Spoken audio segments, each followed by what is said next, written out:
Bapak Dr. Yuli Setia Indartono is the head of Institute for Research and Community Services.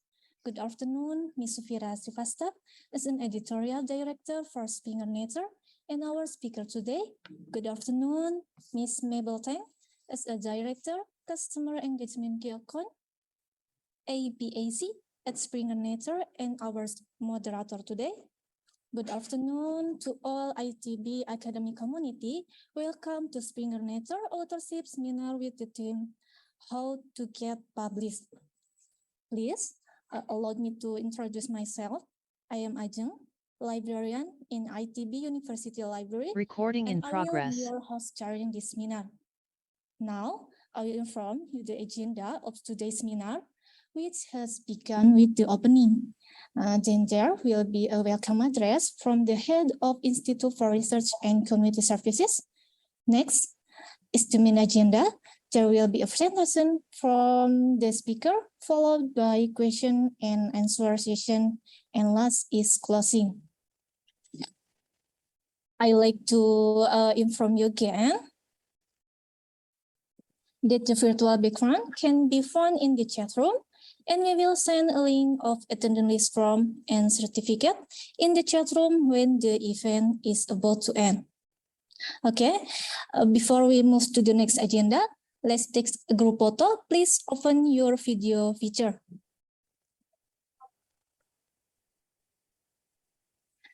I will be count 1, 2, 3.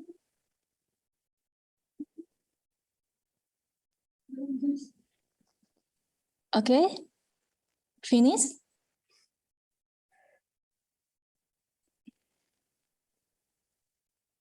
Thank you. All right, without any further ado, let's move to the next agenda. That is welcome address from Dr. Yuli Setia Indartono, as from the head of Institute for Research and Community Services. Pak Yuli, please, the screen is yours. Dipersilakan, Pak Yuli. Yeah, thank you, Ajeng. I think your English is improved very well, right now. Congratulations. Okay. Good afternoon, distinguished guests, ladies and gentlemen, mainly for Ibu Sufira Srivastava as editorial director, Springer Nature, and also, of course, the moderator, Ibu Mabel Tang, as director, key account, customer engagement, and APAC Springer Nature. And also Pak Wandi, also already present in this occasion. Also Pak Yoka, Twina, Alice, and all library staff. And of course, distinguished participants, ladies and gentlemen. Assalamualaikum warahmatullahi wabarakatuh. Waalaikumsalam warahmatullahi wabarakatuh. It gives me a great pleasure to extend you to a very warm welcome to our university, Institut Teknologi Bandung, or ITB, even though in virtual type. Particularly, I'm pleased to welcome you to the University Library of ITB, where the Springer Nature database is subscribed. Based on our data, we have been working with Springer Nature for 13 years. It has been a long time, and also before that, we used the printed collection of the Springer Nature in our university library. And then, since 2009, the university library provided the electronic book and journals subscribed to the Springer Nature database. And in my evaluation, when I'm still in library, the usage of the Springer Nature database is quite good, Pak Yoka, That's why, in line with the technological development and user needed at our university, Springer Nature is an important reference for our academic community, for research, education, and community services done by the ITB faculty member, and also, of course, ITB student from the undergraduate to graduate level. Springer Nature Database subscribed by ITB becomes one of the important parts of our library in providing, developing, and managing knowledge for the library users, especially ITB students and faculty members. Indeed, the Springer Nature service is in line with the library vision, which is to build a knowledge-based society in Indonesia, and ITB vision, which is to become internationally recognized university that makes significant contribution to the improvement of national and global welfare. In this occasion, the main topic of the webinar is about how to get published. Publication is an important step of the research. Publication will close the loop of research activity. That is the responsibility of the researcher to report the publication. To report the research result to the work community, not only for ITB member, but also for the people in the world. That's why this topic is quite important for ITB member, whether faculty member or student. This year, ITB currently has access to Springer Nature Database, which is include 2,180 licensed journal titles. ITB also have 7,176 licensed ebooks, which is a perpetual access from 2009. Last year, on 8th of September 2021, the library got a chance to conduct the Springer Nature Authorship Webinar 2. It was a great event and received a very good reception from our users. Based on that occasion, I specifically would like to highlight Springer Nature cooperation that support our ITB vision. Today, the webinar is an initiative of Springer Nature and ITB Library dedicated to help students, postdoctoral, and faculty advance in their career. This program brings the world leaders in publishing, research, and science communication to our campuses. Our events today are free and open to students, lecturers, and researchers. Content is appropriate for graduate students, postdoctoral researchers, and also faculty members. At the end of the event, attendees will receive an official certificate of participation, so that many benefit for both ITB and Springer Nature in conducting this program. I hope this fruitful collaboration will be continued for many years to come. On this occasion, please allow me to once again express my gratitude to speakers and moderator, Speaker Ibu Sufira Srivastas, Moderator Ibu Mabel Tang, and also Pak Wandi, and of course, University Library of ITB staff members, and also last but not least, all participants in this occasion. I wish you all have a productive workshop and successful program. Thank you for your attention. Wassalamualaikum warahmatullahi wabarakatuh.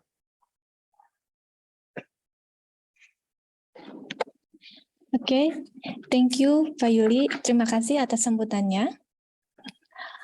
Alright, we are now moving to the main agenda, a presentation about Springer Nature, authorship seminar with the theme How to Get Published, from Ms. Sufira Srivastava as an editorial director for Springer Nature, and will be guided by our moderator, Ms. Mabel Tang, as a director, customer engagement, key account, APAC at Springer Nature. The presentation followed by question and answer session. Before the presentation start, I will convey the biodata of our moderator, Ms. Mabel Tang. She is a director, key account, customer engagement, APAC. She is in charge of marketing and key account activities and promotion for the Asia Pacific region by supporting libraries and research communities in terms of online and on-site promotion, as well as training and talk The product and solutions described by institution can reach out the patron and right targets. After receiving her master in linguistics in UK, Mabel worked in editorial field for 8 years and then changed to marketing with MBA degree. Prior joining Springer, she worked for other trade magazine and Macmillan Publishing Limited. She likes the motion and movement of Muay Thai, and she has been practicing it for more than 10 years. Wow! Give an applause to our moderator. Okay, Mabel, please. The Thank you very screen much. is yours. Thank you very much, Ibu Ajan. And also thank you, Papa Yuli, for introducing us as well as the relationship with Springer Nature. Yes, Springer Nature and ITB has been working for many, many years. And I personally went to ITB several years ago before pandemic. So it gave me a very good impression about the campus as well as the people there. So I'm really looking forward to go to Bandung again in the very near future. Also, we as Pak Yuni said that the collaboration of Indonesia researchers are getting more and more competitive in the international scientific platform. So hopefully by organizing this publishing talk, we are able to further support the Indonesian researchers as well as ITB researchers to advance their publication and research output. I don't want to eat too much Safira's time, but I would like to introduce Safira.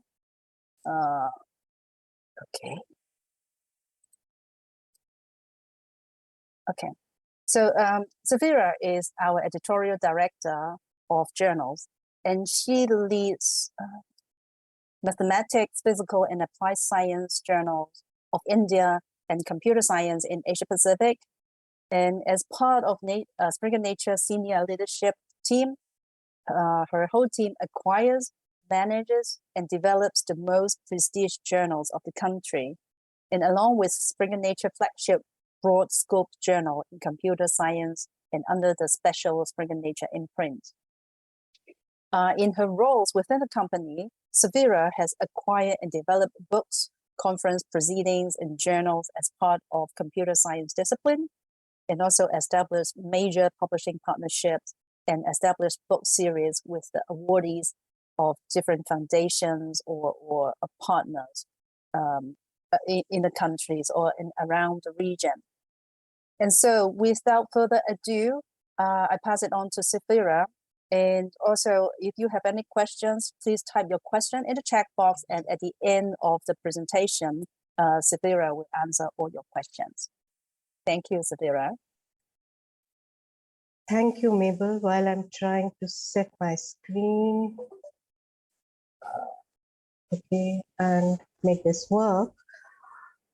A very good afternoon and salam alaikum to all my dear friends who have taken out time to talk to us.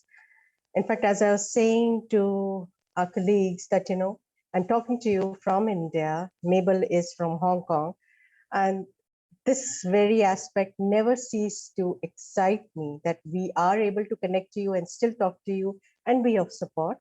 Mabel, can you see the whole thing in a slide? I see your screen, but not in the presentations mode yet. This is what I wanted to understand. Yeah. So let me try it. Because the whole Zoom panel has come where actually from where I can. Okay, now I can take care of it. We normally use some other platform, so but of course, Zoom is something that normally all of us use. So is this fine? Perfect. Okay, that's great. Now I'll have to stop my videos, friends, because I don't want this to be interrupted in any ways, and just want to save all the bandwidth. But of course, I'm there.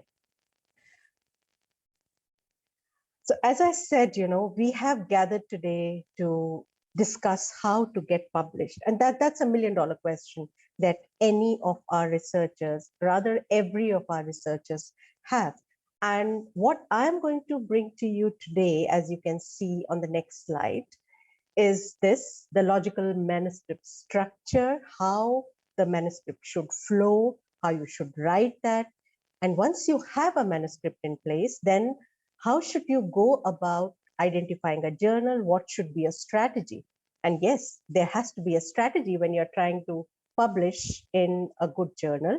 And after you have identified a journal, how do you actually go about making that submission? So all these things, there are little nuances here and there, which are really, really important for you to be successful in publishing. And we are going to talk about all that.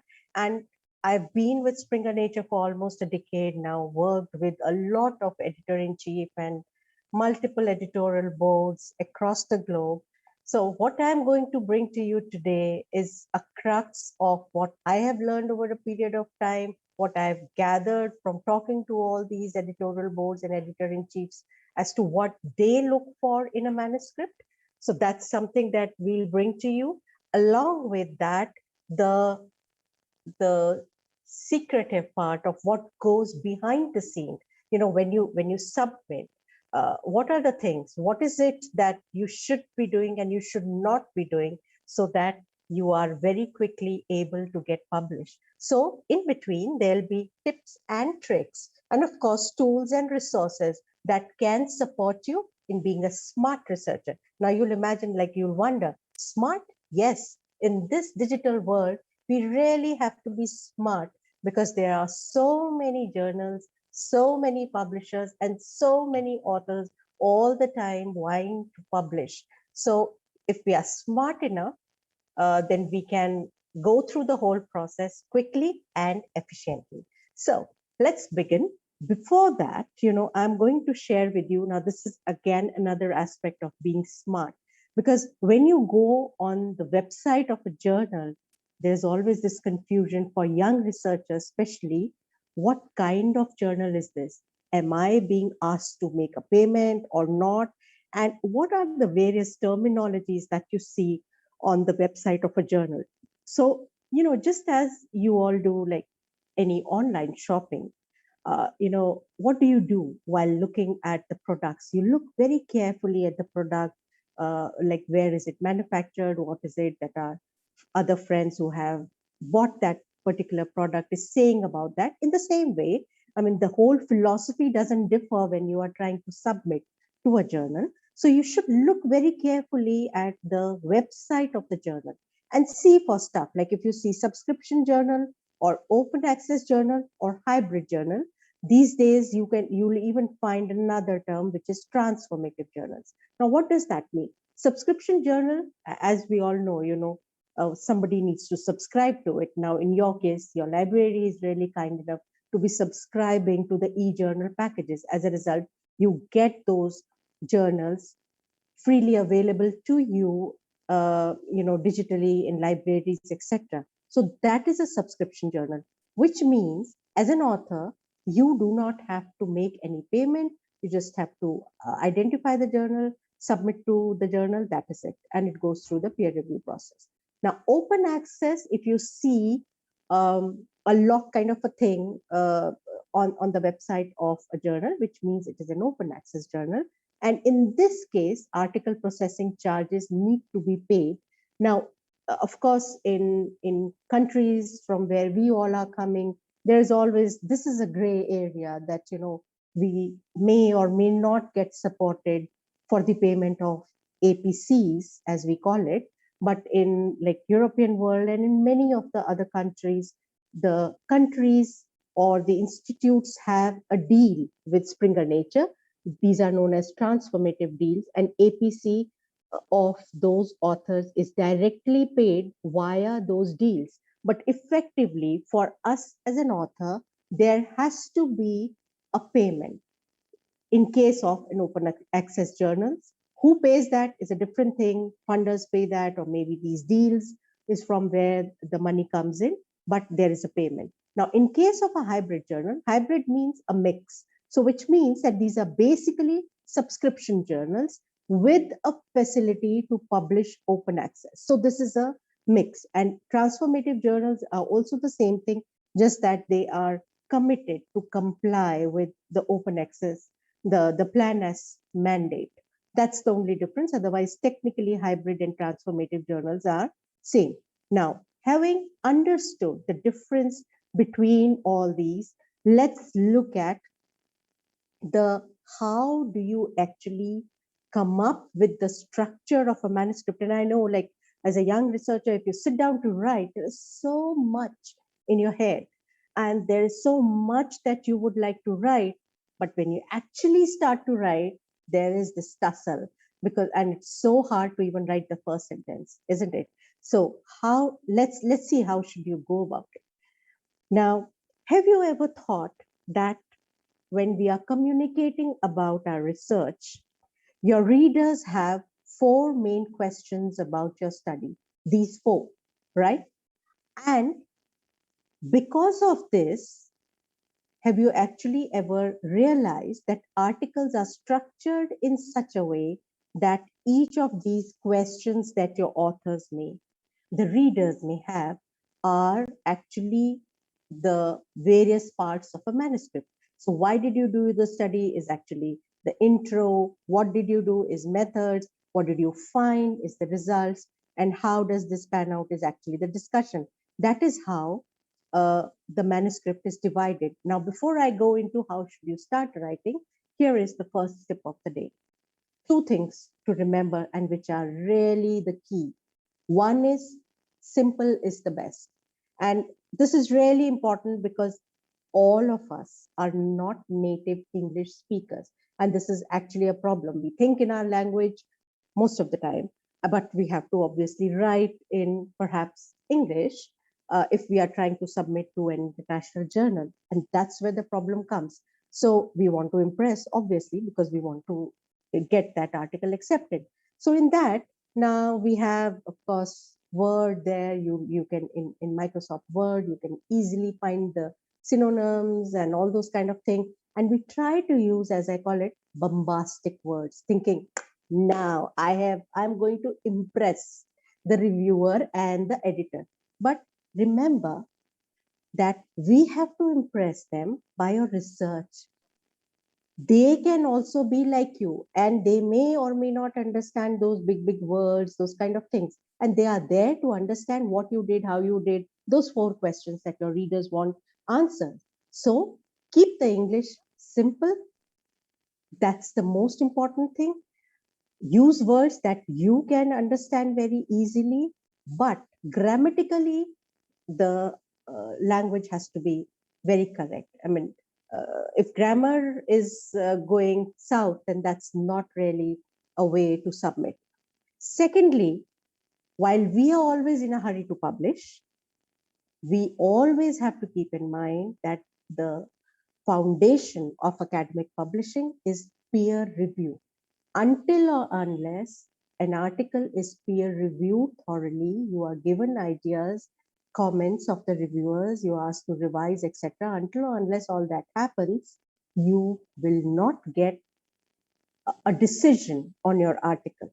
So keep in mind the publishing timeline. This is a process, and in that process, it takes time. It could be 3 to 12 months, etc., depending on how the journal is. So keep these 2 things in mind when you are planning to submit and write, etc. Have realistic deadlines. Having said that, now, what is the right writing order? Now, you'll be wondering, why am I saying that? Because, when you look at an article, obviously the first thing is the title, then the keywords, then the abstract. It could be a structured abstract or it could be a simple abstract, depending on the subject, discipline, etc. And then, of course, the other aspects follow. So obviously that is how it should be written, right? But actually not. The right writing order is you have to begin with methods and results. Now, why am I saying this? Just to give you an example, when you invite somebody to your home, what do you do? Do you just pick up the most exotic recipes from YouTube or Instagram and start churning out those recipes? Well, think about it. What you try and present to your guest is something that you are confident in and you are extremely sure this will come out to be a good dish. Same way, when you start writing your article, the two things that you are extremely sure of because you have worked on it day in and out, first thing is the methods. That's the thing that you, when you start with your research, you know the methods, how you have worked on it. That is on your fingertips. And that is also very much available in your proposal, etc. That information is easily available. So that's the first portion that you should be writing. And the second one is the results. Why results? Because this is something that you have worked on, you're very confident, and you're even very proud of what the outcome is. Once you have worked on these two sections, and that gives you the confidence because you are already through with maybe 1/4 of your manuscript and you are very happy about this aspect. Thereafter, then work on introduction and discussion. Now, why am I saying this? That because many journals, when you go on the website of a journal, they will have instruction for authors or submission guidelines. So while working on introduction and discussion, you really have to keep in mind what the journal is looking for, because you cannot have a very standard introduction and discussion. And because if you do that and if you submit, then the manuscript can come back to you saying, well, why don't you revise your these sections? So to avoid that, always have the target journal in mind and then start writing these two sections. Last is what these two things, title and abstract. Because once you have the whole text ready, it is easy to give a title to that, followed by abstract. So if you follow this order, what will happen is that you'll be able to cover the grounds quickly, number one. Number two, you will continue to gain confidence while you are working on these sections. And that does a lot to boost your, not just your confidence, even morale, that, well, you are close to, achieving what you have started with. And also it'll give a very structured manuscript to you when you are trying to submit an article. So having said that, because I'm saying that we need to start with methods and results, I'll now go through each of these sections one by one, but I'll start with methods because the first thing that you have to tackle is methods, right? Let's move on to the next one. Now, whenever you are writing a section, I know there's always confusion, but to avoid that confusion, keep in mind who will need this information and why.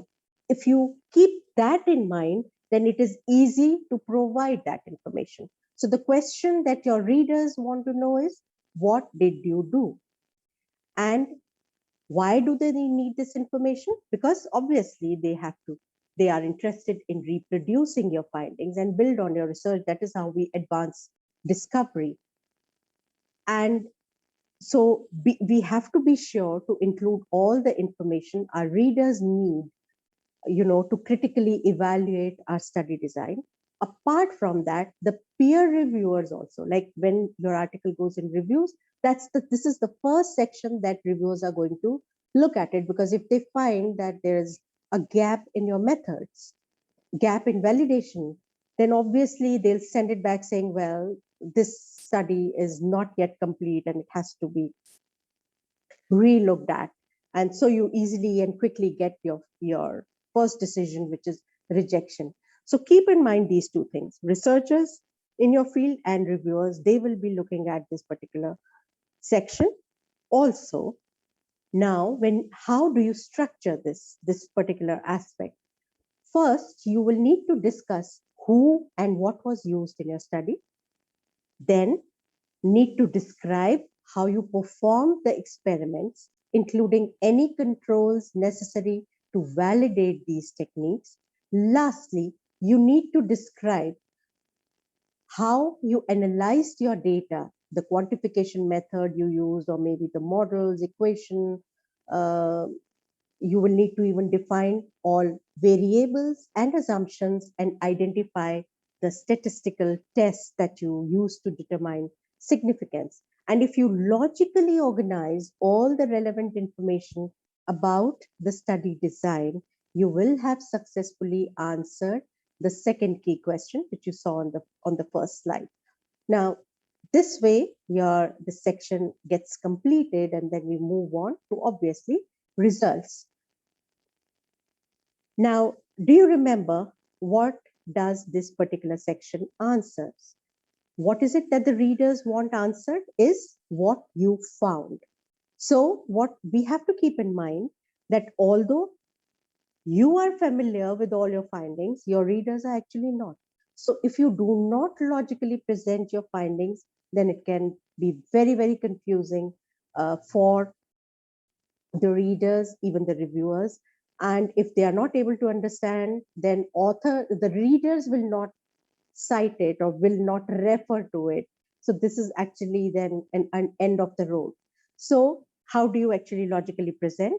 For many fields, a nice logical presentation includes initial observation, characterization of that observation, and finally, how this observation is useful for the field, wherever you have to apply that.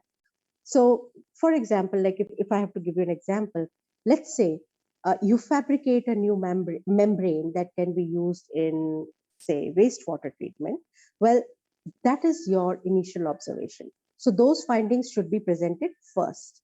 But now your readers want more information about this membrane. They want you to characterize it for them in more detail. So you will then present your findings characterizing the physical and chemical properties of this membrane under different conditions. That's important, under different conditions. Always try to give this information very, very clearly, because this is what will help your readers in replicating or building on your work, right? And lastly, your readers want to know why this membrane is useful. What is its application? So you will then present findings comparing the efficacy of this membrane with those of other membranes. So like, that's why, I mean, like I'm trying to make you understand how do you go about logically presenting your results. And rest of the things like is already mentioned there, I'll not repeat it, but this is important from the aspect of grammar, that, you know, when you are pointing people, taking them towards figures and tables, then it has to be in the present tense, because you are asking them to look at it. But results, you know, when you're presenting the facts, do not discuss the results. But when you are describing results, because that has already happened, so that will be in the past tense. So keep that in mind. When do you have to apply present tense, and when do you have to give things in the past tense? Having said that, another very important aspect is, because, you know, clarity, as I said, simplicity, but also clarity is very important. So you can divide your result into subheadings and correspond each subheading with clearly with a figure or a table, if you have that. And you should always point it out, like in figure 2 you can see this, in table 1 you can see this, so that, you know, when readers are reading it, they can even quickly have a look at that, and that way they'll understand what you're trying to explain. So when you're trying to take people to these figures or tables, maybe you can mention figure 1 shows that, or first we did this. So that way, you know, that continuity is there, and people can understand what you did in a much better way. With these two sections finished, what's the next one? If you had seen the order, that's the introduction. Now, what question is it that the readers want answered is why your study needed to be done. So how do you actually structure that particular paragraph, which is introduction. As you can see on this slide, you should start off broad and then guide your readers down to the specific aims. So you begin with the basic background information. Your readers need to understand the context of your study. Keep in mind the type of journal you are submitting to. This is important. So if you are submitting to an international journal, be sure to emphasize the worldwide relevance of your topic, because you have to make them understand that your article is important for their journal. So if that's an international journal, why should they pick up an article or a research which was maybe done in Indonesia? That relevance you have to specify. Further, if you're submitting to a broad focused journal, you will need to provide more background information. Why? Because the people evaluating it could be from a different field. And for them to understand, it's important that you provide the complete information in a nutshell. However, if you're submitting to a specialized journal, you will not need to give so much background information, because most of the journal readers as well as reviewers will likely already be familiar with your topic. So once you have provided the context, you now need to tell your readers what is currently known about your topic. So you will need to discuss what has been recently published about this topic, making sure you cite studies that are up to date and broadly distributed worldwide. This is really important if you're submitting to an international journal. Now, if you're saying that your study is very up to date, but you are giving references in this section of something which was done in 1998, 2000, then until or unless that's a very classic research that you have to refer to, even the timeliness of what you are referring to is very important. And let me tell you, the editors actually look at that information. They look at what you have cited. That gives them the scope of what you did, whether or not you referred to the right things. This will, this will then lead into your specific aims, and be sure that your aims directly address the research problems you identify. In this way, you can make the readers clearly understand why your study needs to be done. And from that, we move on to the discussion section. Again, I'll ask the same question. Which key question? The question was how your study contributes to the field. And this section is actually a little inverse proportional of the intro section. So as you can see in the slide, you have to start narrow, summarizing your key findings, and then guide your readers back out to the general implications these findings have for the field. This is how you have to structure this particular section. So to do this, you need to interpret your findings. You will have to describe how your findings are similar or different compared with those that have already been published. You will have to discuss any unexpected or even negative results or limitations. This is really important. This shows the depth of your understanding of what you did. And apart from your understanding, if you are not giving these very important nuances, then it is very difficult for the readers to build on your research, because they don't have all the information with them. And at the end of the discussion, sometimes there is a separate section. Some of the journals want that, is conclusion. So please remember that this is the last section that will be read, meaning it is likely to be what is remembered most by your readers. So be sure to discuss what is most important about your study, including the main conclusion, key implications, and potential future directions. That's important that you have to give. Having said that, the most important thing that we need to keep in mind in all these sections is that we have to logically organize structure our manuscript in such a way that it answers these 4 questions that you can see on the left-hand side of the screen. But in addition to a nice linear flow of information, I strongly encourage you to link your ideas together so that you create a story throughout your manuscript. And when each section is linked to one another, it's easy for the reviewers to understand and comment on what you have done, and it's easy also for the editors to take a decision on what you did. So it is this logically linking of your manuscript, which is really important. Otherwise, sometimes when you sit down to read an article, it starts from somewhere and ends somewhere. It just doesn't make sense. And why doesn't it make sense? Because this linking is missing. So don't ever let that happen to your article.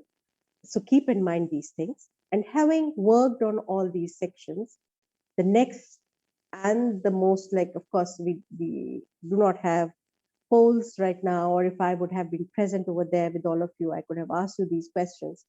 But normally titles is the section that majority of us struggle with. So I'm going to give you what a title should have and what it should not have. So the first thing is that avoid, okay, we'll talk about avoiding subsequently. What is it that the title should have? It should clearly state what is important about your study. That is what your readers are looking for. Your titles will also be used in indexing by databases online, so Web of Science, Scopus, PubMed, etc. So be sure to include 1 or 2 keywords to improve visibility. Now you'll be surprised I'm saying visibility. Of course, in digital world, you really want people to read what you have published. So that happens when they can, now think of it like this, like when you are trying to find some articles similar to your work, what do you do? Which keywords do you type in your library database or on Google or abstracting and indexing databases? Think of that. Can you use those keywords in a way, in a logical way in your title? And if you can, then try to include that, because that will increase the visibility. Lastly, keep your title short, because when people are reading pages after pages in online databases, so many titles, they are likely to skip very complicated long titles. So these are the things that you need to keep in mind. Now, what you should avoid. Firstly, avoid questions, but again, this is specific to discipline. In certain disciplines, you need to have questions in title, especially human science, etc. Also avoid method-based titles like an investigation of. Again, this does not apply to certain disciplines, because certain disciplines prefer these kind of things. But avoid abbreviations, especially if you are submitting the article to a broad scope journal, because many readers will be coming to those journals from various fields, and they may actually not be able to understand. And if they are not able to understand the title, obviously they'll not be taking the pain to read this further. And the other important thing is that the title is a concise summary of what you are presenting. So keep that in mind and then come up with a title. Then moving on to abstract. These are the things that this 250 words need to be taken care of. Relevance of your aim, importance of your results, validity of conclusion. And remember, these 250 words are so very important, because the reviewers, the editors, not just the readers, they will be judging your writing style, and you want your article to be accepted. So this is the likely part that they will be reading first. So be very careful about that. And because this is so important, I'm going to give you another tip. How do you structure these 250 words? So most important aspect is the results. So that should be 40% of the abstract, and rest you can see over here: concluding statement, objectives and hypothesis of the research questions to be included in 20%, and rest are 10%. So if you divide your 250 words in this way, then you can't really go wrong. Another important thing is, and which I've deliberately included this aspect, what not to include in an abstract, because when we are talking to young researchers, many a times they ask, can I give reference in abstract? And or I read that a particular line in an article, and I really feel that this is very, very relevant to my research, which I'm going to do. So can I actually put that up there? And if I am using those few sentences or words, then should I put that in inverted commas or not? Now, the basic thing that you have to understand is that abstract is your show time. And if it is your show time, then why should you use references or anyone else's sentences to include in that? References is a big no-no, because everything has to be in your words, the way in which you would like to put it up. So no references, again, no abbreviations, no jargons, no slangs, and no non-essential numbers and statistics. Be very, very specific in what you are trying to do. Thereafter, another tip of the day, because this is really, really important. When I had said that, I would like to make you all smart researchers, and this is something that really makes you all smart researchers. In today's digital world, just as we are always trying to find the right journal, we means all of you are always trying to find the right journal to publish, etc. Most of us, especially the reviewers, the editors, the editorial boards, they are also trying to find whether you are actually what you say that you are. So this aspect is like they really prefer if the authors have submitted their ORCID ID when they are making the submission. Now, in case of Springer Nature, we have these in the back end. When you are trying to submit, you have to fill up a form. And when you're filling up a form, they will even ask you to give your ORCID ID.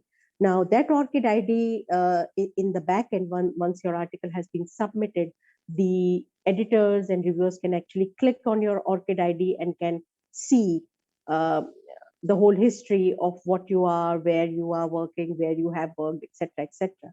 And ORCID ID is something that all the global publishers rarely support. It is not by any publisher. It's a 16-digit identifier of, identifier. It's your identity, your digital identity. And how do you get this?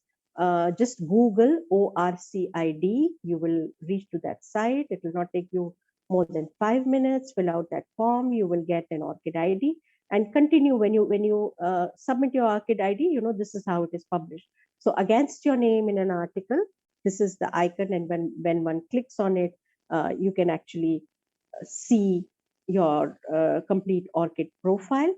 And it is why am I encouraging you to have an ORCID ID, is because it removes ambiguity from your name, because there are so many similar names and so many difficult names. Like, you may find my name very difficult, I may find your name very difficult, because we come from a different culture. And imagine the developed world, their names will be again totally like Greek to us. So and the reviewers and editorial board members come from just all across the globe. So in that case, having the editors may or may not know you, but they are keen to know that the authors that they are publishing are actually what they are claiming to be. And this ORCID ID is a wonderful way of removing that ambiguity from your name, because it includes the name of your institution also. Even if you change institutions, that remains embedded there. They can actually see who you are. So this is important, and I would encourage that most of you should go in for it. Now, we already have a manuscript. So what's the next thing that you look for? Obviously, we look for the right journal, isn't it? Now, your goals are obviously to publish quickly and have an impact in the field. This is how you build your reputation and advance your careers. To do this, you need to choose the most appropriate journal and communicate the relevance of your study to the journal editor. Now, many young authors think that their goal is to publish in the journal with the highest impact factor. Well, and you will see on the screen, not necessarily, and you'll be thinking she's going crazy. Well, I don't deny that having a good impact factor journal in your CV looks really good, but it in no ways signifies the quality of your work, or it in no ways takes the readers to read what you have published. So if your goal is to be widely read and have an impact, to do that, we should publish in the journal that will allow us to be most widely read. And just because you publish in a high impact factor journal, that does not mean that your article will be widely read. You know, impact factor is a barometer of the quality of the journal, but not that it will ensure that the authors, the readers are reading your article. That it doesn't ever claim. So keep that in mind. The easiest assessment you can make is where your findings are relevant. So if your findings are useful for researchers worldwide, of course you should go in for an international journal. But if your findings are only useful for researchers in a specific area, say Asia Pacific, then you should choose a regional journal, because otherwise, why should a board, editorial board, pick up your article and publish? And that way you are actually wasting your time and that of the editorial board. So if you want to get published quickly in a good journal, keep these two aspects in mind. The other aspect is who will be interested in reading your findings. Like, for example, who do you want to influence? So if you are trying to reach only readers in your specific field, then go for a specialized journal. But if your findings will have impact for researchers in other fields too, then a more broad focused journal will be more appropriate to reach these readers. So keep these things in mind. Now, there are two publishing models, as I said, subscription and open access. Subscription, I have already spoken about, open access too, but over here, I'm going to talk about why, to have open access. And because open access may be useful for us in many ways, because obviously some funders do have a mandate to publish in an open access journal. So we have to publish in an open access journal. But the most important thing, by publishing in an open access journal, we increase the visibility and accessibility of our research.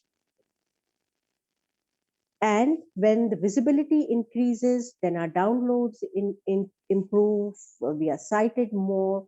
So that is additional brownie points for whatever we have done.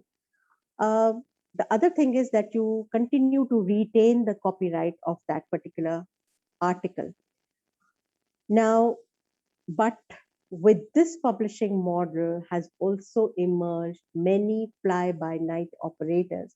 They were like, wow, this is an opportunity.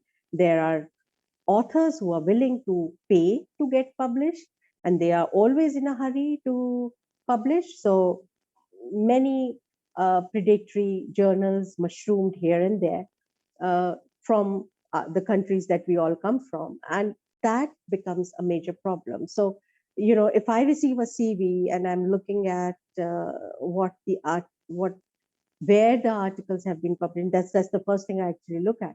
So it's very easy to identify that the person is not aware of the difference between a trustworthy and a predatory journal.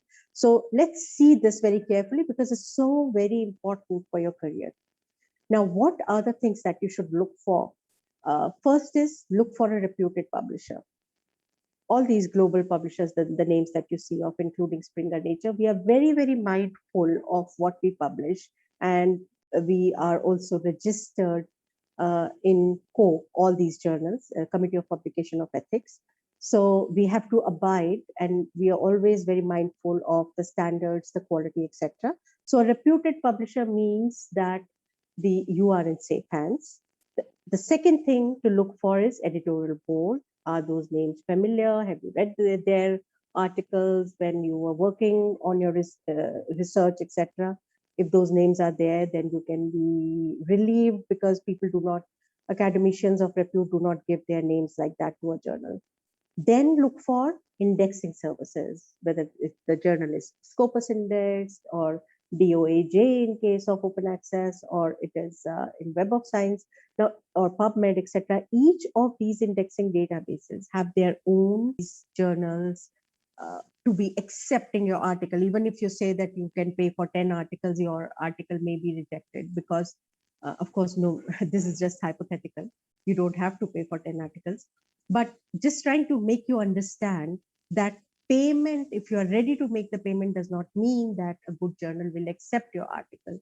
They will accept your article only if your article has undergone the peer review process and satisfied that this article is now ready to be published. Otherwise, it will be rejected. So payment is the last thing, which means that you have to pay only after acceptance. So this also means that if you look at the website of a journal and it's saying, come, we'll publish in 15 days, 10 days, think about it. If you are a reviewer of that particular article, can you actually provide your comments in just 4 or 5 flat days? And then the editor will also look at it and can evaluate your manuscript so quickly. And then the production is always in such a tearing hurry that they can all do this in like flat 15 days or 10 days or a month or so. So when you read such things, there should be red flags being raised in your mind. And if there are red flags that are coming up in your mind when you're reading what is there on the website of a journal, please be mindful of submitting your article to those, because good journal will always try to support you in writing a better manuscript and not try to take money from you to publish. That's never, ever a criteria. So that should be kept in mind. The other thing, when I'm talking about the indexing services, many journals, even what I've seen in the predatory journals, they'll try to tweak that information. Say, for example, impact factor is always given by Web of Science, and it's now owned by Clarivate Analytics. They'll say they'll not put the word impact factor because obviously they can't put that word. They will mention global impact factor and any of those kind of things. There's nothing like global impact factor or any prefix or suffix to that term. If there is an impact factor, the journal will proudly display that because that's how it is. And it is always given by one agency. So look at these little things that can help you in identifying the right journal. And to also support. Excuse me, Safira, I have to stop you for a while because we see there is a black box underneath of your slide. Underneath, that will, here? the very bottom of your slide. There is always a black box. I'm not sure if this is the Zoom panel or subtitle areas. Are you able to move it? Because it covers. Because I can't see that. You cannot see that. Yeah, it is not there in my screen. Oh, do you mind to stop sharing and share again? Sure, I can do that. Yeah, because that area cover Oh, some of your text that we cannot read. I'm so sorry. It's okay. Pause This is share. always technical problem. Yeah. So I have to.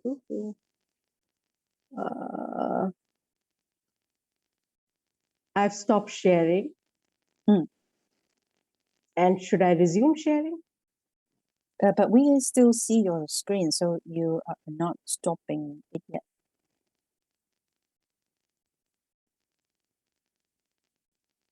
Okay.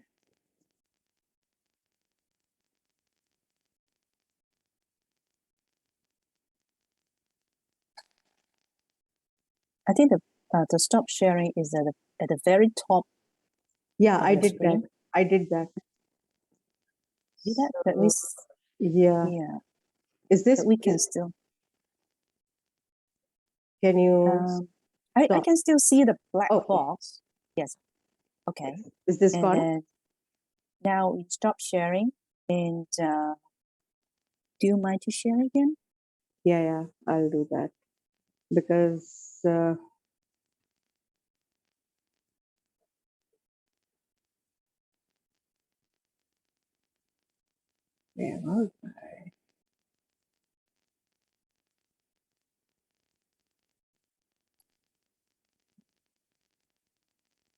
Do you still see that? We still see the box. So do you? Okay.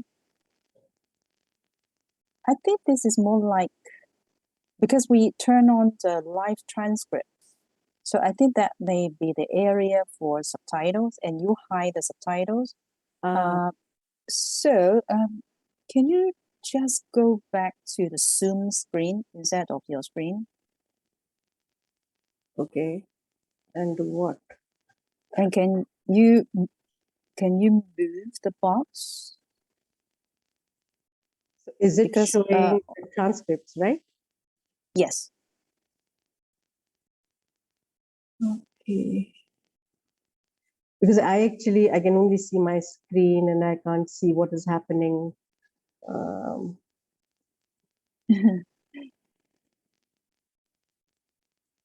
Yes, screen is pause, stop share.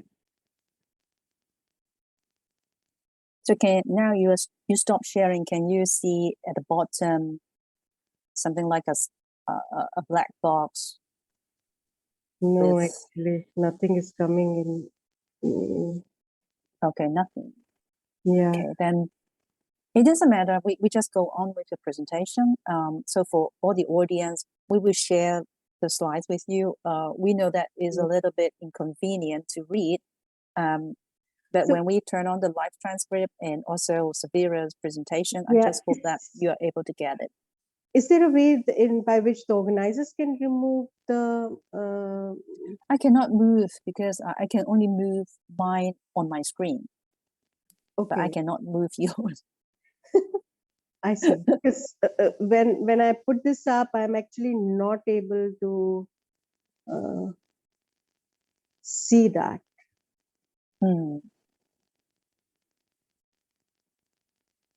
For me, there is no transcript coming.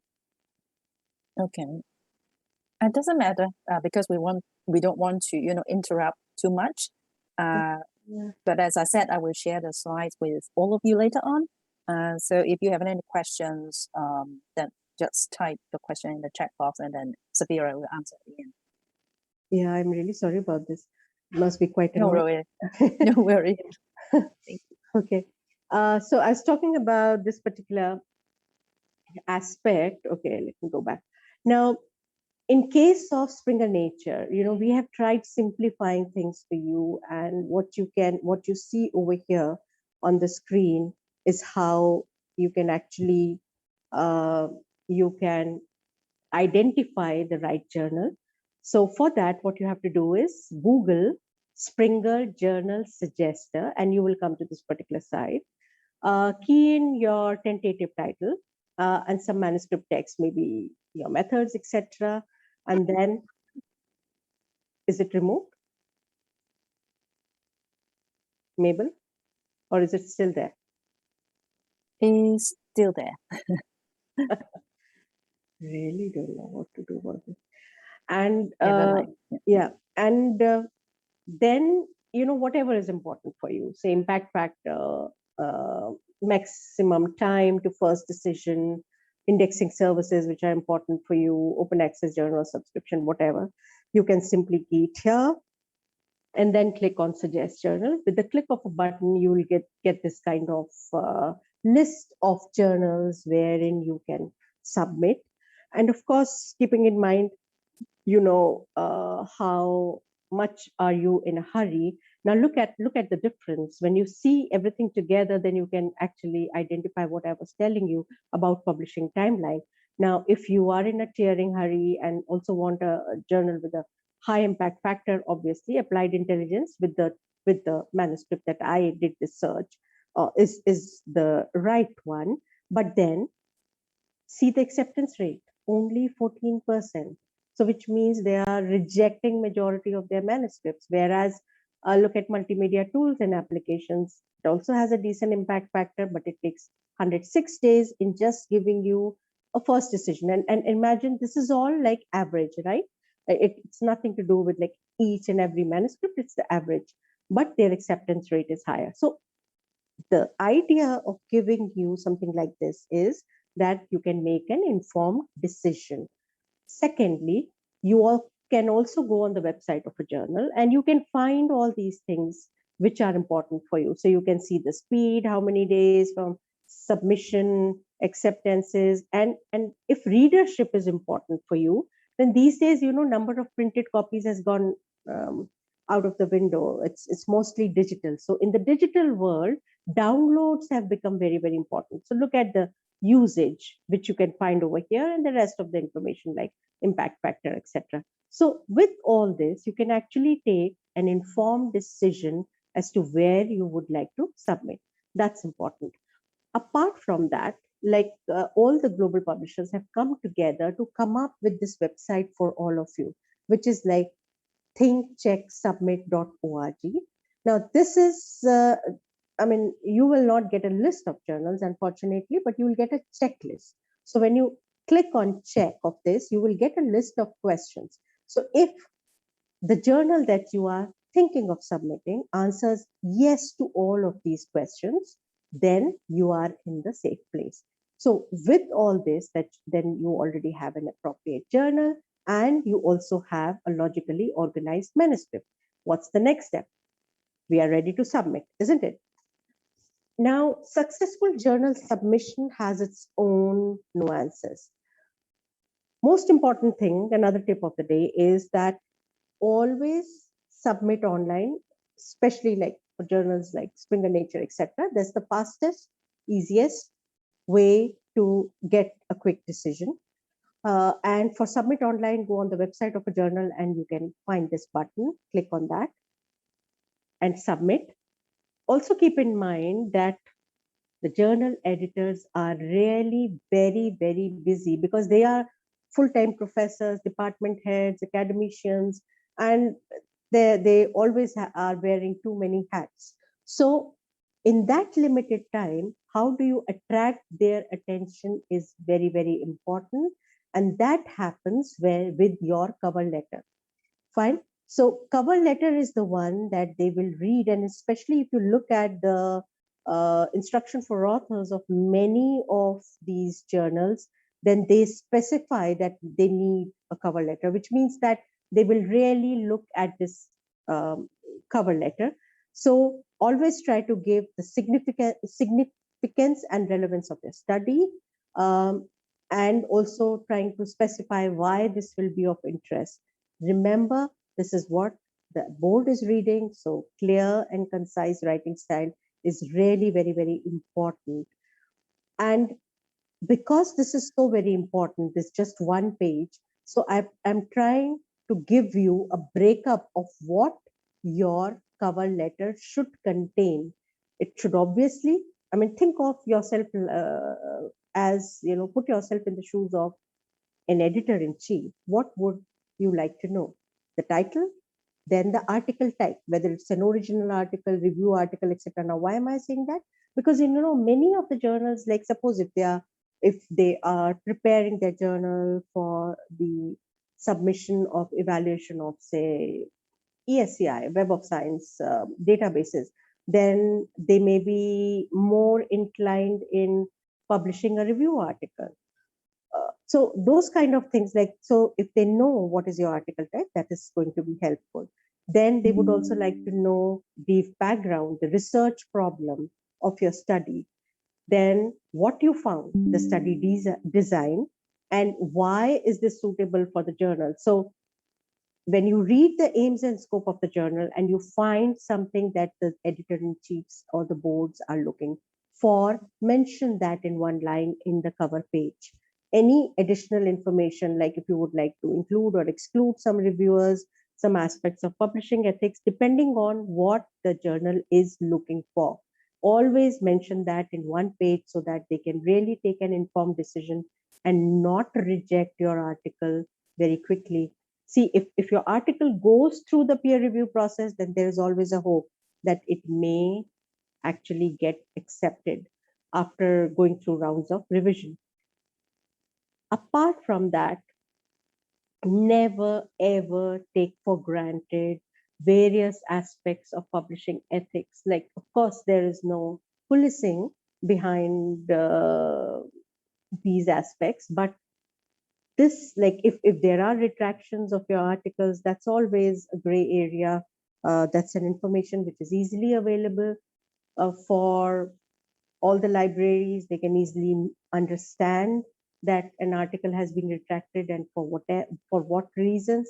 So let's stick to the standards, and which means that plagiarism is a no-no. You need to understand that copying of texts and ideas is a big no-no. Now, telling you about the behind the scene activities, what happens is that when you submit an article in a Springer Nature journal, there are teams that the first step is that they will immediately run your article in a plagiarism software, and globally the publishers use Authenticate.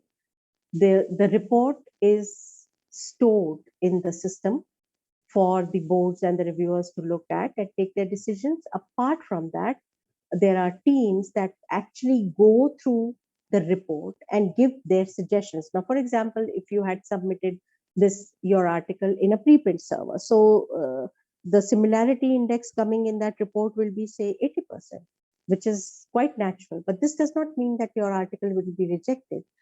Because it's not just the similarity index of that report, but it is also the people who have read, like the teams that are evaluating the report, and they will then mention the 80% is because of this. So the editors are aware of why and how of the similarity index reports. Similarly, author contribution. Many of the journals are very specific that what and where authors have contributed should be mentioned. Again, data fabrication and falsification, improper use of human subjects and animals. I mean, the crux is that read instruction for authors carefully and do not fall into these traps. Otherwise, there is no moving forward. Having said that, after cover letter, what is the most important step? That now that you have convinced the journal editor that your study may be suitable for publication in their journal, you have overcome the first obstacle, as I said, and the manuscript will actually go for peer review.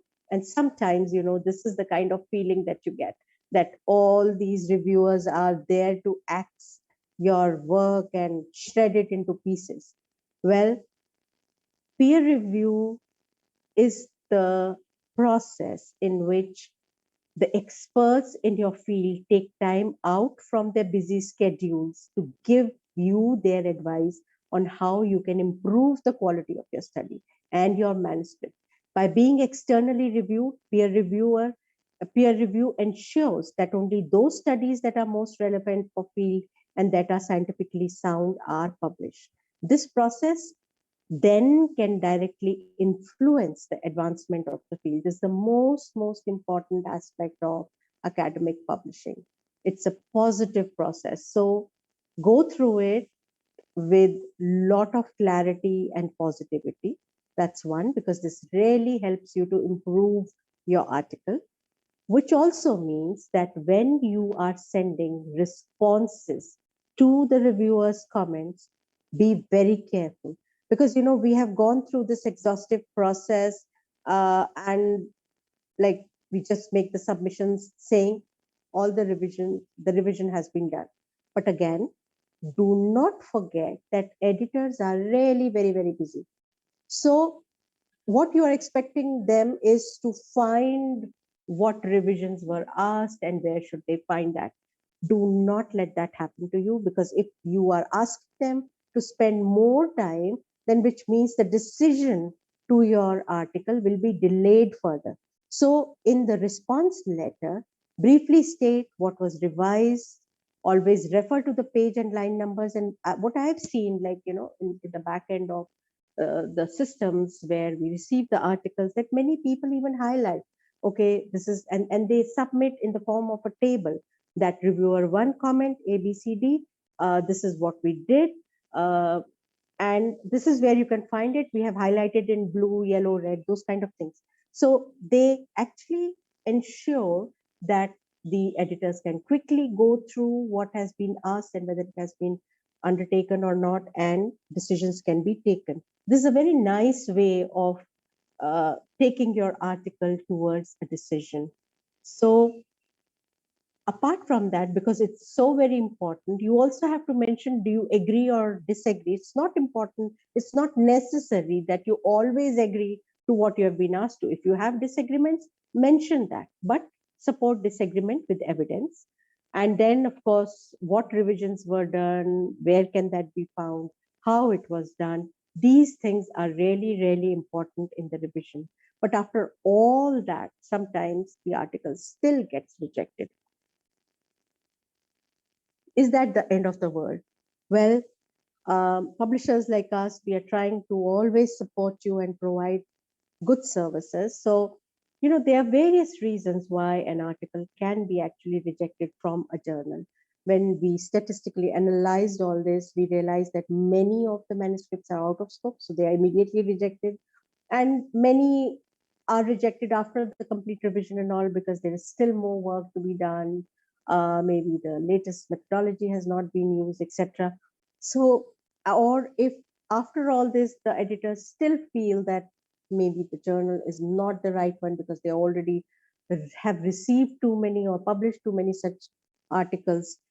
So, to support the authors, we have come up with a transfer service. So, which means that the articles which have some relevance and which can find a home are then, the decision term for those articles is reject and transfer. So those articles are then received by the transfer desk. There is a team sitting over there which looks at your article and then guides you about the possibility as to where you can actually find a home, because they have information from various editor-in-chiefs, and they can guide you. They'll give you some names of the journal, 5 or 6, I think they give suggestions. So you can choose a journal from there, or you can even come up with your own journal, and then the manuscript is directly transferred to that journal.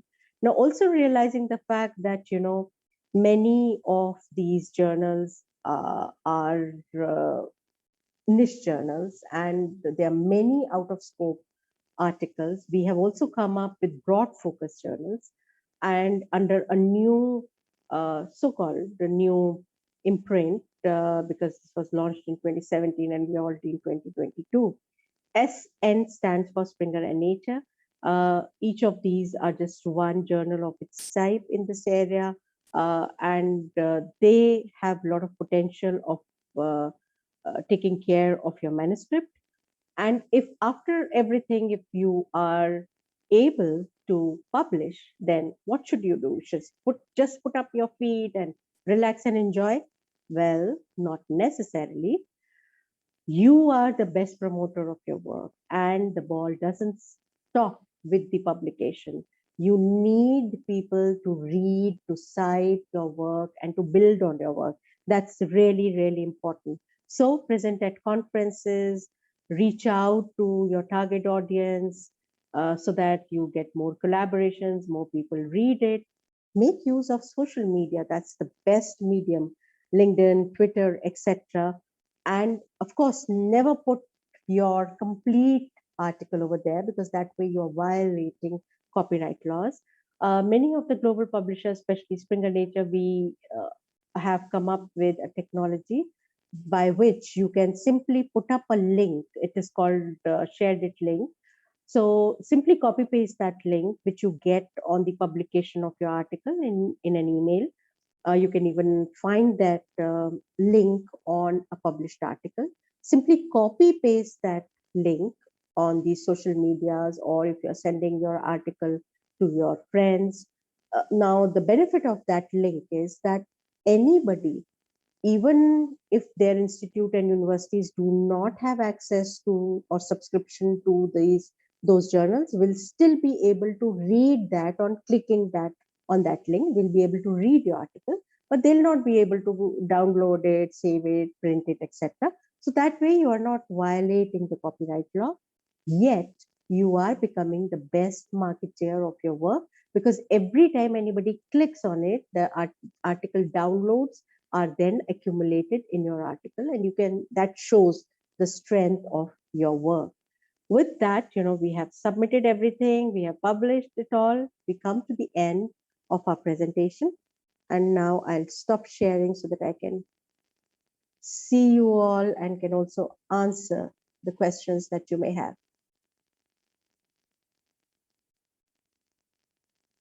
Okay, thank you so much, Savira. Very good points and tips for the audience if they try to prepare the manuscript. So now we are opening the floor to any questions you have. You can either type in the chat box, or you can raise your hand and then can unmute yourself and ask the questions directly.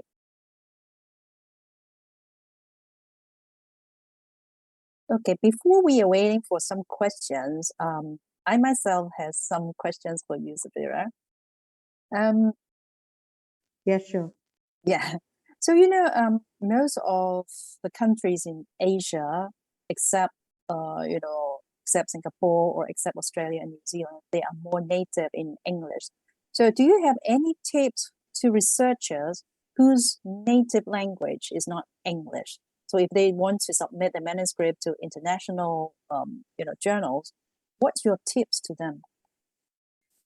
The first tip is obviously that, keep it simple and keep it grammatically correct, because and write in small sentences. That again is very important. So if all these three things are taken care of, then it's easier for others to understand, because not many of our peer reviewers and even editors are similar to us. They are also not native English speakers. And towards the end of the day, they're all looking at the strength of your research. As long as you are able to convey it to them, that's where you have succeeded. So, but apart from that, Nature also has copy editing services. You can make use of that.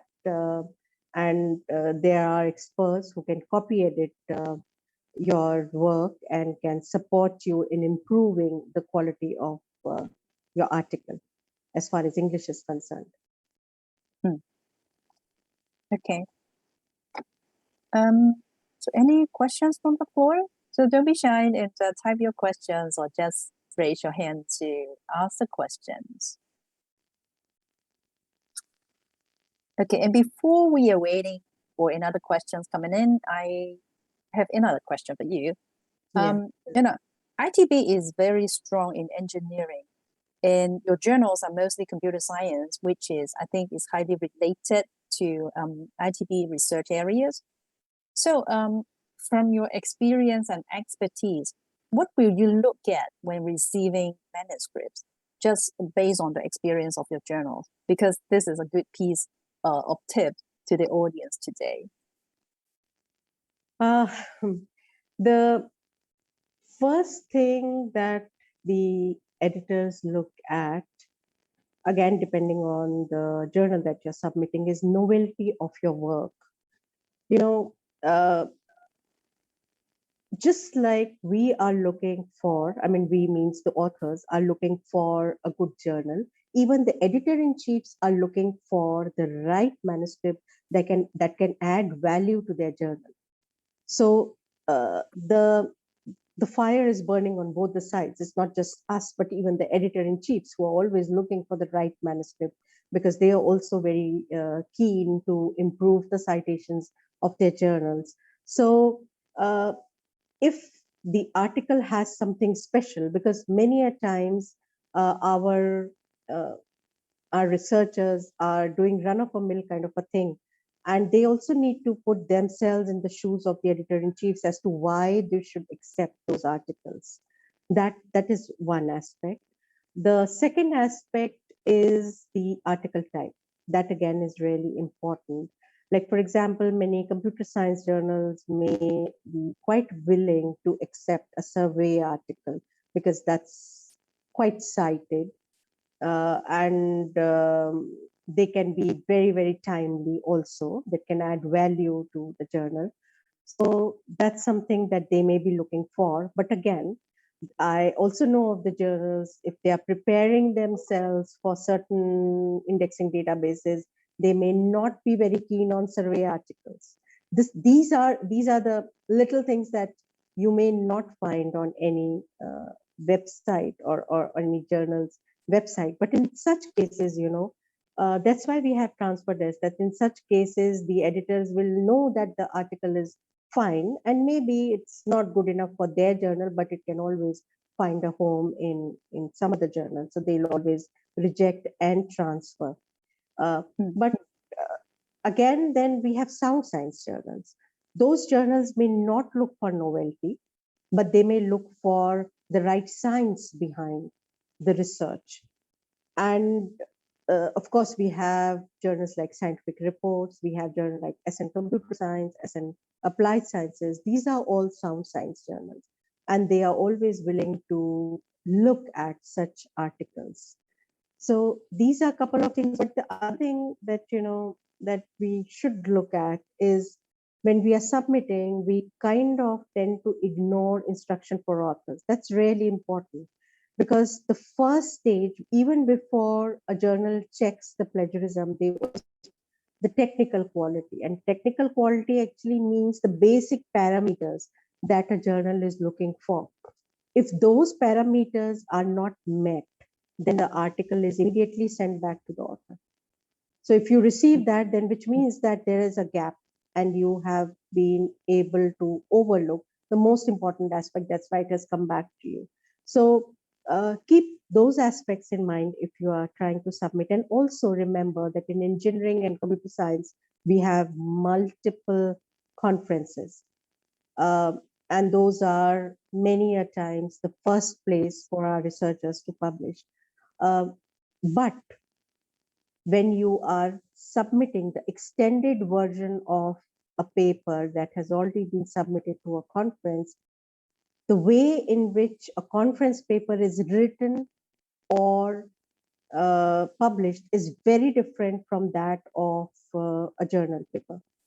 So keep that difference in mind. And also the space, like in case of conferences, like if it is LNCS, it is 10 to 12 pages. If it is IEEE, 6 to 8 pages. But in a journal, an average article is far of too many pages. Like, it is never 6 to 8 pages. So, which means that it requires lot of extra information. And if you do not have that information, please don't try to come up with that, because the editors can actually read your paper and they'll say, well, this is not for a journal. It has to be submitted to a conference.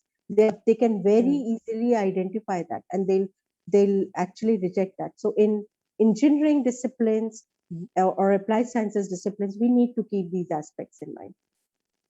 Yeah, Thank you. I think that is a very good piece of information to the audience here. Now we start receiving some questions. The first one is, what tricks for the first-time writer or researcher when they publish with, journals under different publishers? Would there be any tricks or any? I think maybe just attention that they have to pay to. Yes. I think this is like repeating what I said today. There are multiple things. If you are first time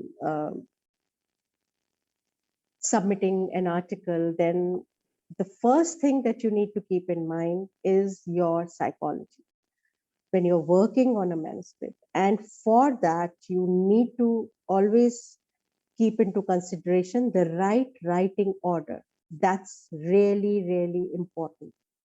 And apart from that, the various things like, how you should avoid submitting to a predatory publisher. You don't want that on your CV ever. So if you keep in mind those things, it's easier to, wade through this whole first time aspect that you may have. It's kind of a mental block, nothing more than that. Like if you actually start submitting as a young researcher, and you'll find that, well, everybody is pretty biased, and they are just not looking at maybe the articles originating from Indonesia or India, those kind of things. But it's not like that. Like, it's the quality of your research and what you have written that's important. And I think also for the first time writer, try and error is something that they have to go through.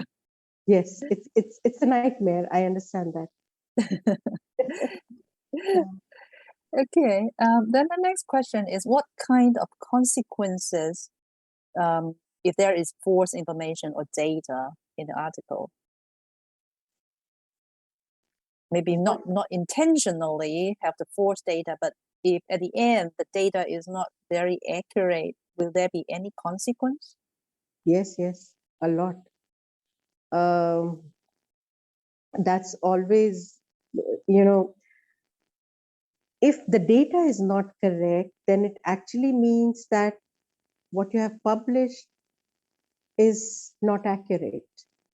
And if what you have published is not accurate, then people reading it and making an effort to build further on your work will always be, their foundation will be false, or foundation will be shaky, if I may say it like that. And that's why it's like, if you at any point of time feel that there were problems and there were errors, unintentional, unconscious, it's always better to let the editor-in-chief know, even if your article is published, and then they can retract, and it will be mentioned that, it is because of the problem in the data.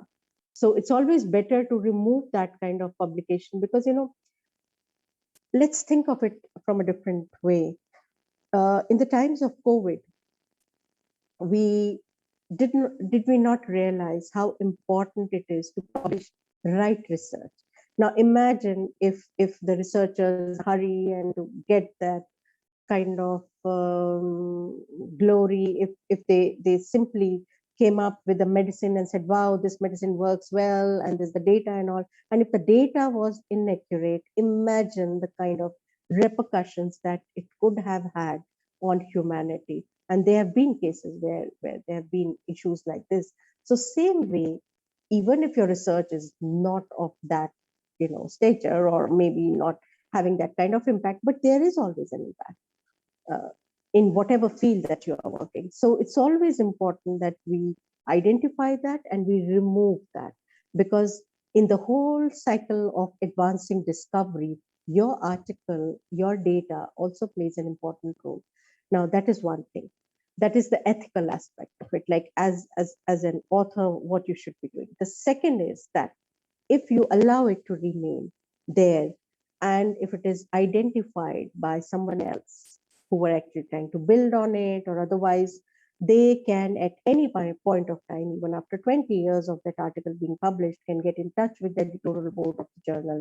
And at that point of time, you know, investigations can be undertaken and people, that article can be retracted if whatever the claims of the whistleblowers are correct, then the article can be rejected. And imagine the kind of negative publicity it's going to bring to you. So it's always better to not get into that. Now, obviously, there are, you won't be behind the bars if you have published something like that, but there's always a blot on the career, and that is very difficult to shake. And as young researchers, I believe those are the potholes that we should always avoid in our lives. It's always better to be honest and transparent about what we have done. And yeah, I think so. And especially try not to retreat the article, because that will ruin the reputation of publisher as well as the author. So validate your data before submitting the manuscript several times. I think is the key to make sure everything is correct. Okay, and then another question is about the review journal.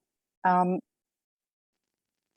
participant wants to know what is the strategy to publish the review journal, because it is quite different from original research journal.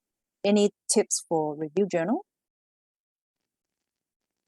Incidentally, review journal is obviously, as for the rest of our participants over here, it's more like you know, those journals, and there are many very well-known review journals that do not publish original articles.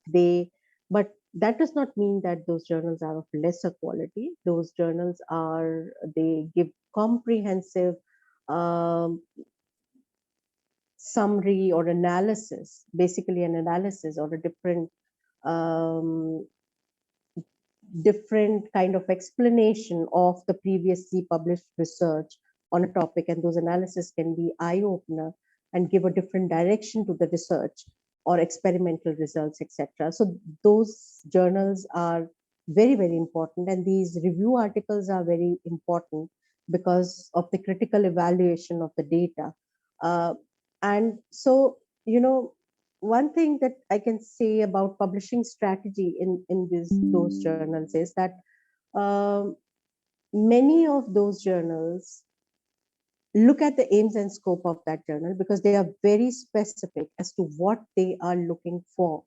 And like many review journals that I've also seen in certain disciplines, they plan out certain issues very much in advance. So they may have certain special issues in the pipeline that they clearly advertise on their website. So if your research falls within that category, why don't you have a look at that and try to pick up that special issue while submitting your article, so that because those special issues are always dated, so you can get a decision on your review article very, very quickly. So that is one. So look at the aims and scope. Second is try and look for some special issues. And if you can plug it with the special issue, then it will be easier for you to get an outcome of that. Okay, I think going to read the aims and scope is very important, because that is what your authorship or readership will be. So if you have a specific journal that you want to publish in, go to the website and check it out. And then another question is more about submitting articles to different journals at the same time. The scenario is like this. If I submit my paper to Journal A and B, but Journal A is more prestigious than Journal B, but Journal B accept my paper first, so should I wait for Journal A to respond?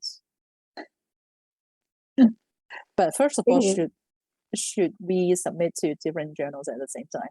That's the thing. You know, when I spoke about publishing ethics, In the cover letter, you have to mention that this is original research or there's a review article and it has not been submitted elsewhere. By submitting it simultaneously, you are in some way getting yourself blacklisted by the journals. They waste their time and effort and resources in getting the article peer reviewed, both the journals, and imagine how they will be reacting to this kind of duplicate submission. So this is unethical, number one. And as a publisher, I can tell you that we also have checks and balances. There are like Sorry, could someone please mute himself? Yeah, please mute yourself. That will be easier. Okay, I can see one hand raised also. So there are checks and balances in place. There are teams who are constantly looking at what has been submitted. And if they find duplicate submission, then you will lose your evaluation process from both the journals. So because that is a red flag for an author. So please do not get yourself trapped into that and submit to first journal, then to the second journal if you are rejected from the first one. That's the way forward, always. Yeah, so not to submit your same manuscript to several, journals at the same time, because it's not ethical. Okay, another one is more about, about open access. Why do authors have to pay for the papers to get published instead of having to pay? Instead of having to pay? Or yeah, maybe, because that means they pay the APC, right, for them to publish. So I think the question is more like, why do the authors pay for a journal to get published? That's a very interesting question. Open access means that an article has to be freely available, right? But there is always a cost. There is no free lunch ever. You may say that, well, I'll put this up on the website. It's freely available. Anybody can access it.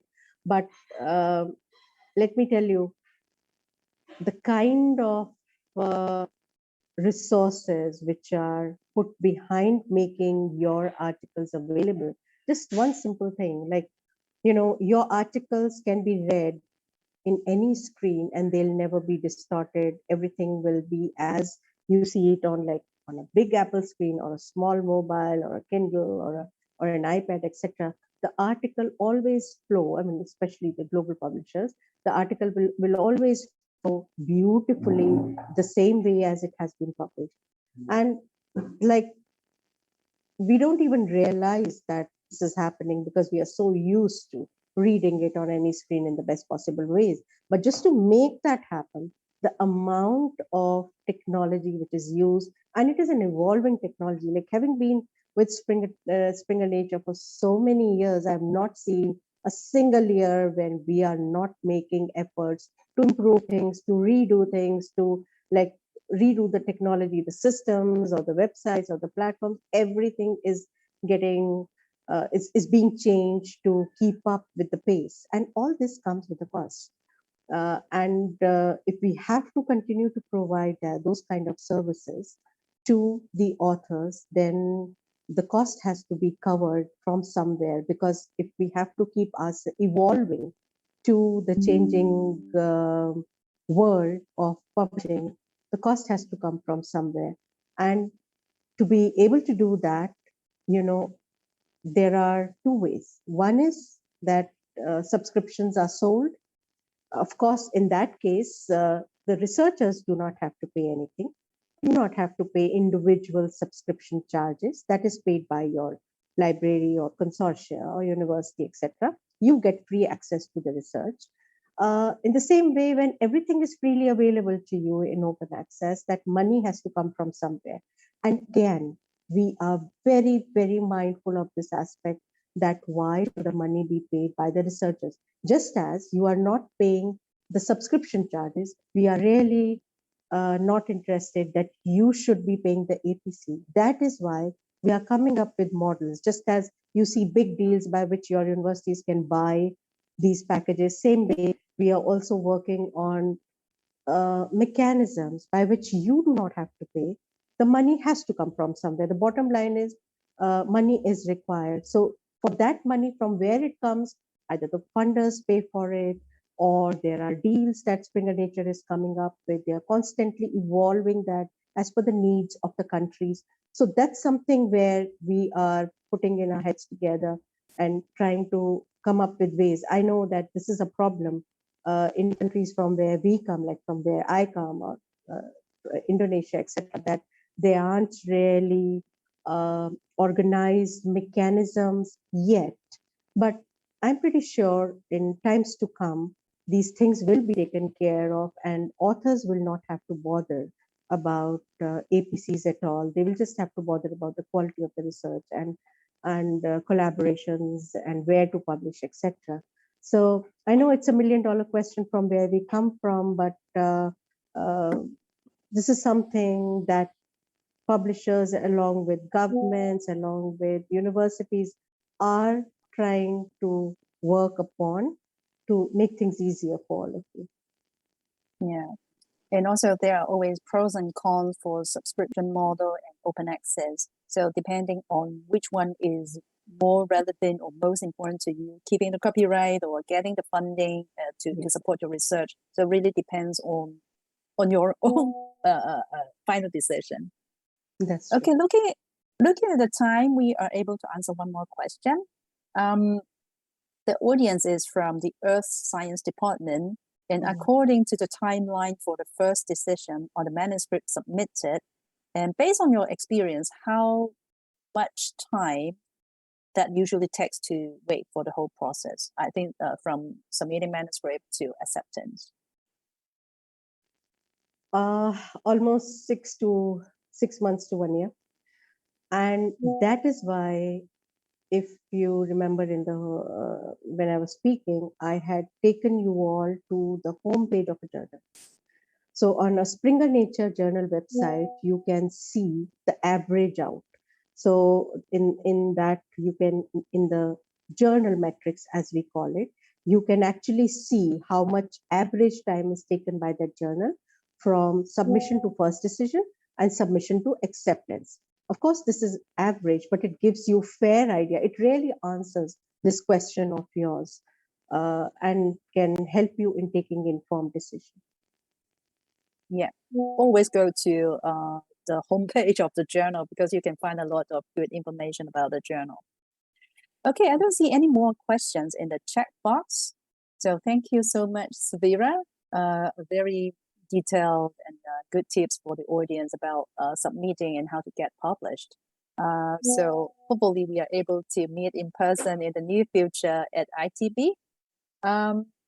So I would say more or less we are done with the presentation, and then I pass it on to Ibu Ajan. Thank you.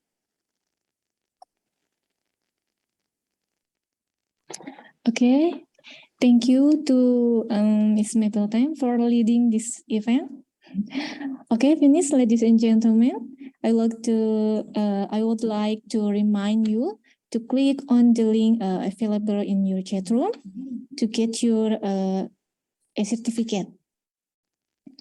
And ladies and gentlemen, thank you very much to honorable speaker and moderator and everyone for joining today's seminar. We have come to the end of the Springer Nature Authorship Seminar.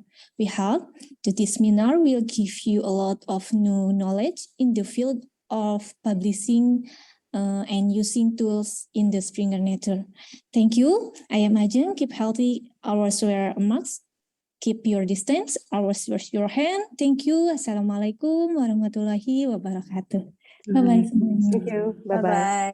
Terima kasih. Bye-bye. Terima kasih. Thank you, Mr. Mapletime and Ibu Sufira. Thank you very much. Thank you. Thank you. Most Bye-bye. welcome. Bye-bye.